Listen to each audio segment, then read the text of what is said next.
beloved Boss Mike Cervera.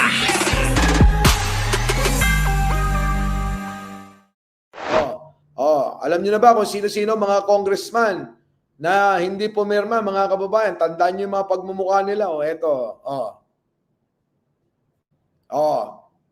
Wait lang. Nangunguna ho dyan. Ito ho yung mga hindi pumirma, no? Ewan ko lang kung nabawasan na ho ito dahil ho nadagdagan ng 25. Nadagdagan pa ho ng 25 congressman yung pumirma. Na nauna na 215 na pumirma. Nadagdagan pa ho yun ng 25 na kongresista.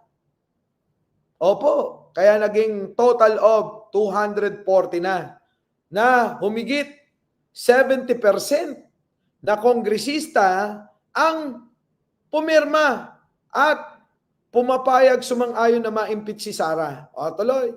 Ito, una ho, syempre, yung kapatid ni Sara hindi pumirma. Yan. Eto, si Gomez, alam naman natin yan eh. Di po ba? Maka Duterte yan, kaya ho nagkaroon ng kaso yan eh. Sino pa? Eto, sino to? Si Ungab. Hindi talaga pipirma to. Bakit kanyo? Eto ho yung nag-expose ng nasa basurahan na papeles, dokumento para gawin nilang propaganda. Tuloy. Syempre, yung idol ko, papahuli ba? Paanong pipirma yan? Kaya nga, itong sinasabi niya na pagtutol niya na atin na raw ang West Philippine Sea, teka muna. Yung mga kasama nito na nanawagan, tahimik, pro-China mga kababayan eh. Tuloy. Next. Eto naman, unawain ninyo. Sino Grales. Bakit mga kababayan? Kalaban na ito ng mga Duterte para ho hindi na humabahiran.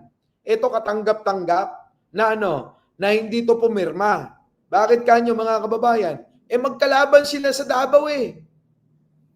Di po ba? Magkalaban sila sa Davao City. Kalaban ho ito ni Pulong. Saan mga kababayan? Doon. Sa Davao City. Sa pagkakongresista. Tuloy. Sino naman ito? Taga Davao, 2nd District. Hayaan nyo na yan. Normal lang yan. Hindi rin pipirma. Siyempre, ito, si Aling Maliit, tumakas nga ito, miss ka po, para hindi ma-corner, mahiya, kung bakit hindi siya pipirma. Dahil ito'y naglalaro sa apoy, mga kababayan. Naglalaro yan si Gloria, naglalaro ng apoy. Minsan kasama to ni Pangulong Bongbong Marcos eh. Di po ba? Tandaan nyo to. Si Brother Eddie, Sibak Party List. Ay, tanong ko sa inyo, narinig nyo ba yan na nagsalita man lang? Hindi ho eh. Hindi na ho ito nagsasalita mga kababayan eh. Baka naman sa sobrang katandaan niya na, mahina na rin. Kaya ho hindi siguro nakapirma o sadya talagang hindi pumirma mga kababayan. Tignan ninyo mga kababayan. Sa bagay, maka-Duterte din to mga ito eh. Tignan nyo si Joel Villanueva mga kababayan. Hindi daw nila priority yung impeachment.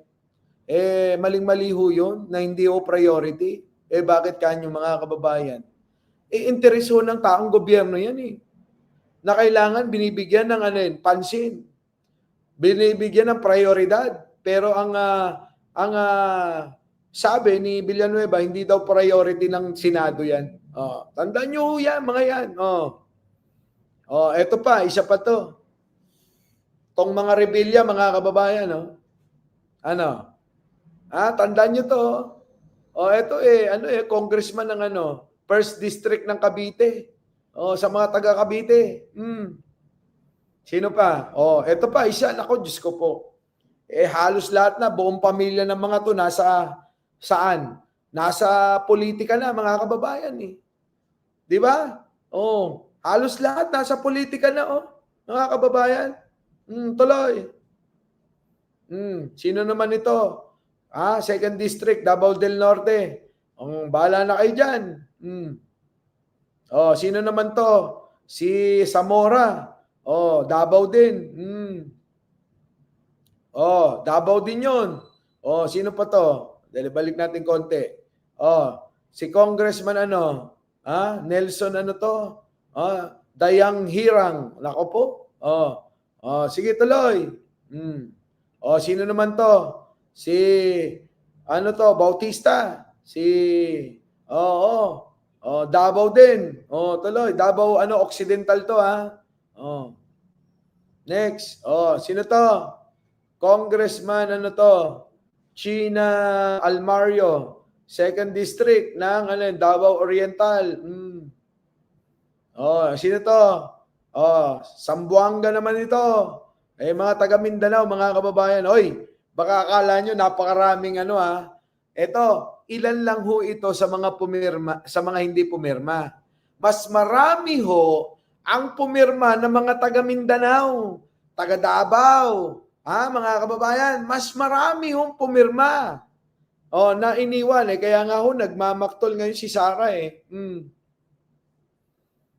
Sino naman ito? District Lanao del Norte, 1st District. Ilan ho ang distrito sa Lanao del Norte? Marami ho yan, hindi lang isa. Tuloy. Sino naman ito? Walang Claudine Bautista? Damper party list. Meron ba lang damper? Ano yung damper na yan? Hindi ko kilala yan. Hindi ko alam. Damper party list? Anak ng pating na yan, Di ba pwedeng gumawa ako ng party list natin? Mike Cervera party list. Hindi ho. Mike Cervera panty list. Tuloy. Ayan na. Sino yung isa na yon? Ang dami ko kasing kongresista. Ito. Angat party list. Ng pating na party list na to, mga kababayan. Pero yung party list ng mga yan, hindi naman natin kilala. Mga kababayan, kilala nyo ba itong mga ito? Angat party list. Mga kababayan, naririnig nyo siguro.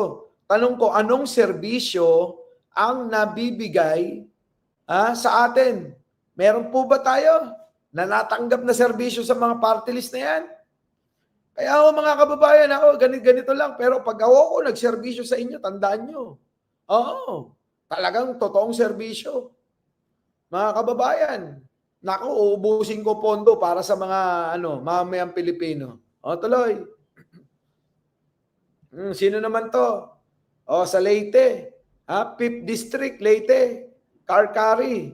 Baka ito mga kababayan, ilang pa rito yung mga nasa abroad, yung mga hindi nakapirma, mga kababayan. Tuloy. Sino naman to? Swansing. Nang alin? Sultan Kudarat. Sino naman to? 1st District ng Sultan Kudarat din. Si Bai, Rihan, Sakuluran. Nako.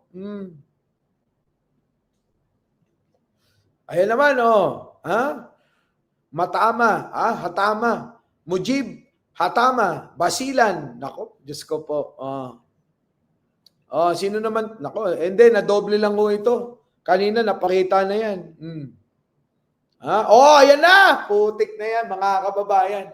Sa mga taga-Caloocan, ito, mga kababayan. Ang nagpapatunay, mga kababayan, na si Malapitan, ang mga Malapitan ay Maka-Duterte. Mga kababayan, Maka-Duterte ang mga Malapitan. Hindi pumirma para ma-impeach si Sara. Sinusuportahan nila si Sara, mga kababayan mga kababayan. Ayan 1st District, Caloocan City. Ayan. Bahala na kayo. Mga taga-Caloocan. Tuloy. Anong kunyari? Walang kunya-kunyari. Walang kunya-kunyari. Tingnan nyo lahat ng rebellion, mga kababayan. Tandaan nyo yan, mga taga-Cavite. Lahat na rebellion, hindi pumirma. Yan, rebellion din, Walang buong pamilya, mga kababayan, nasa politika na. Lahat ng anak ni Bong Revilla halos. Eh, nasa politika na. Mga kababayan, sige tuloy. Sino naman to? Di ko kilala. Sino yan? Sino yan? Hindi ho mga kilala, mga kababayan eh. Sino to? Si Rodriguez. Alam na nyo na yan. Alam nyo na yan. Sino yung mga yan? Ito, siyempre naman Duterte Youth Party List, mga kababayan. Alam nyo naman yan eh. Di ba? Sobrang himod din sa puwet ni Digong. Sino naman to? Si Kong Wilson. Nako, ewan ko sa mga yan. Sige, may paganyan-ganyan pa kayo. 4th District ng Manila. Ito naman, si Edward Maceda. Nako, mga kababayan. 4th District. Anak ba ito ni dating Maceda? Mga kababayan, na anti-Marcos din. Tuloy. Nako, Velasco. Ito ho yung nakaawa ni Cayetano, mga kababayan. Yung usapan, paghatian nila, yung termino ng pagiging speaker, tag-3 taon, tapos nauna si Cayetano. Nung nauna si Cayetano, mga kababayan, eto na mga kababayan, ayaw nang bitawan ni Cayetano. Di ba't nag-rumble sila, nag-away-away sila sa Kongreso dahil sa hindi nga tumupad si Alan Cayetano sa paghahati nila, sa usapan nila na ito namang si Velasco pagkaraan ng 3 taon. Mga kababayan, yun. Pero natuloy pa rin. Binigay pa rin dito kay Velasco ang pagiging speaker. Tuloy. Sino naman to? Ara ko. Sino naman tong Ara ko na to? 2nd District, Masbate. Nako. Sino naman to? Richard ko. Anak na, puro mga ko na lang yan yung mga taga Masbate, 1st District. Ito naman, 2nd District. Abay, iisang pamilya yung nagpapatakbo ng gobyerno nyo. Pagka ganyan, palitan nyo na, parang dyan sa may Caloocan. Ang congressman, ama. Ang mayor, anak. Magpapalitan lang, magsasalitan. Pag natapos ang termino sa mayor, nung malapitan, papalit sa ama. Dahil tapos din ang termino niya. Bilang congressman. Pinagpapalitan na lang ng posisyon eh. Anak ng pating naman kayo. Hindi pa ba kayo makahalata niyan? Yan yung magkapatid na yan. Ito naman. Dino Yulo. Anak ng pating Negros Occidental. Bago naman sana Kong. Baka naman alam mo yung meron diyang bagong gobyerno daw. Gawan nyo ng paraan. Nagsisigawan. Kung mayroon daw Malacanang, meron ding Mulacanyang. Mulacanyang. Di ba? Yung babae na nagte-trending, kung ano-ano sinasabi. Di ba? Kung baka naman, magawan nyo ng paraan yan, sino man to? Nako! Naktijables, yun ni Nana. Sa mga kababayan ko, sa Pangasinan, tandaan, itong congressman ninyo, damay nyo na pati yung gobernador. Mag-ama. Ang gobernador dyan ay anak neto. Guico rin, mga kababayan. Tandaan nyo mga yan. Pero alam nyo itong mga ito? Kasama ito nung kampanya sa Uniteam. Diba? Pumirma na ba ito? Ferdinand Lamer, pumirma na. Hindi pa pumipirma to Siguraduhin mo, babanatan natin to. Tandaan niyo po mga kababayan sasabihin ko na lang, ang anak ko nito ay tumatakbong gobernador. At siya po ay kasalukuyang gobernador din. Yung anak niya, kasalukuyang gobernador at tumatakbo uling gobernador. Ito naman kasalukuyang kongresista, malamang tumatakbo rin ito. Ano ba? Ito na. Sino naman to? Palawan. Eduardo Salva, Basta ito na, si Eduardo. Palawan. Nako. Toby Chanco, nabotas. Mga kababayan. Nag-iisang congressman ng nabotas. Kasi maliit lang huyang nabotas Kaya alam nyo na. Alam nyo na mga kababayan Maka Duterte talaga to. Tuloy. Sino naman to? Si Bernadette Herrera. Bagong hindi ko kilala tong mga party list na to. Hindi ko kilala tong party list na to eh. Bagong henerasyon. Biruin nyo, nanalo yan. Bagong henerasyon. Di naman natin kilala. Nampating ano. Sino naman to? Makati. Si Peña. Mga kababayan, Peña, kalaban ito ng mga Binay. Oo. Kid Peña, kalaban ho ito ng mga Binay. Nung tuloy. Ayan si Peña Ayan Peña. Tandaan nyo na, Peña, Peña yan. Sino naman to? Luis Campos, kalaban din ho ito ng mga Binay. Sino ba to? Rachel, Magwirite. Ano to? Sino to? Mukhang foreigner, Ano ba ito? Delmar and ano to? Congresswoman. Party list ba din ba to? Sino man to? Bahala na kayo dyan. Sino to? Lianda Bolilla. Batangas. Mga taga Batangas naman. Aasawa ba yon? Siguro, ayaw nila mabayaran o hindi. Alam nyo, ulitin ko lang, hindi ho lahat ng sinabing hindi pumirma, hindi pumirma. Karamihan ho dyan, baka kasama sila sa mga nag-abroad, sa mga may sakit, o may mga lakad nung araw na nagkaroon ng permahan. Ano po? Kaya hindi nakapirma at humabol. Humabol para pumirma. Tuloy. Sino naman to? Michael Tan. Di nyo ba napapansin? Puro na lang inchik yung naluluklok ngayon. Mga kababayan. Inchik yung apelyido. Ano po? Tuloy. Si Jim. Puro Tan, mga kababayan, Puro Tan, Puro mga, puro mga inchik ang apelyido. Sino man to? Gonzaga. Davao de Oro. Sige. Sino pa? Sino to? Antonio Ligarda. Antique. Kaano ito ni Senator Lauren Ligarda? Walang bobotong dyan. Server apelyido. Baka isumpa namin yan.